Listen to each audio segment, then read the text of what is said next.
अंगणवाड्यांतील rain हार्वेस्टिंगचा बोजवारा, लाखोंचा निधी वाऱ्यावर, अधिकारी मात्र अनभिज्ञ. टाक्या गायब, काही फुटलेल्या, अनेक ठिकाणी केवळ देखाव्यासाठी पाईप. मान तालुक्यातील धक्कादायक वास्तव उघड.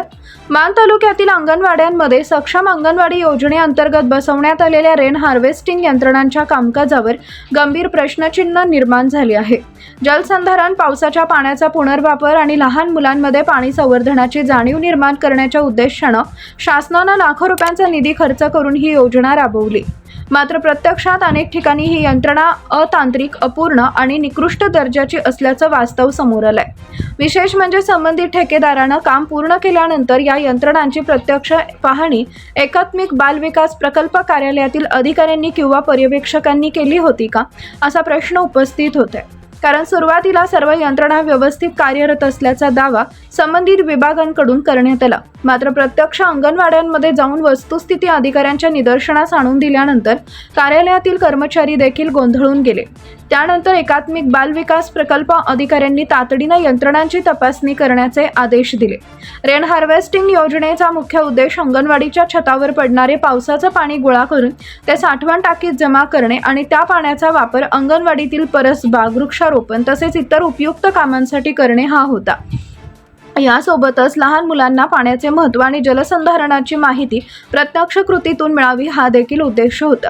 मात्र मान तालुक्यातून अनेक ठिकाणी हा उद्देश पूर्णपणे फसल्याचं दिसून येत आहे. धक्कादायक बाब म्हणजे योजनेअंतर्गत देण्यात आलेल्या अनेक पाणी साठवण टाक्या सध्या गायब असल्याचं समोर आलंय. काही ठिकाणी टाक्या फुटलेल्या अवस्थेत पडून आहेत, तर अनेक अंगणवाड्यांमध्ये छतावरील पावसाचं पाणी संकलित करण्यासाठी आवश्यक असलेली पन्हाळं व्यवस्था नसल्याचं आढळून आलंय. सिमेंटच्या इमारतींना केवळ दिखाव्यासाठी पाईप बसवण्यात आले असून त्याचा पाणी साठवण व्यवस्थेशी कोणताही संबंध नसल्याचं स्पष्ट झालंय. अनेक अंगणवाड्यांमध्ये रेन हार्वेस्टिंगच्या नावाखाली केवळ पाईप आणि वॉल बसवून काम पूर्ण झाल्याचं दाखवण्यात आले. प्रत्यक्षात पावसाचं पाणी साठवले जात नसल्यानं संपूर्ण यंत्रणा निष्प्रभ ठरत आहे. त्यामुळे शासनानं खर्च केलेला निधी अक्षरशः पाण्यात गेल्याची चर्चा आता जोर धरू लागली आहे. याहून गंभीर बाब म्हणजे संबंधित विभागातील अधिकारी आणि यंत्रणा या संपूर्ण प्रकारापासून अनभिज्ञ असल्याचं समोर आलंय.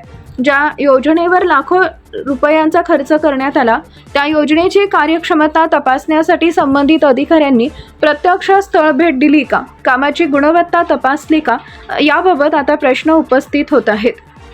रेन हार्वेस्टिंगच्या योजनेचा अक्षरशः बोजवारा उडाल्याचं वास्तव समोर आलं असून या कामांची सखोल चौकशी करून दोषी ठेकेदार, संबंधित यंत्रणा आणि जबाबदार अधिकाऱ्यांवर कारवाई होणार का, याकडे नागरिकांचं लक्ष लागलंय. शासनाच्या महत्त्वाकांक्षी योजनेचे असे 3-13 होत असताना संबंधित विभागानं याची जबाबदारी स्वीकारणार का, हा प्रश्न आता सर्वसामान्य नागरिक विचारत आहेत. आज न्यूजसाठी संदीप जठार, गोंदवले.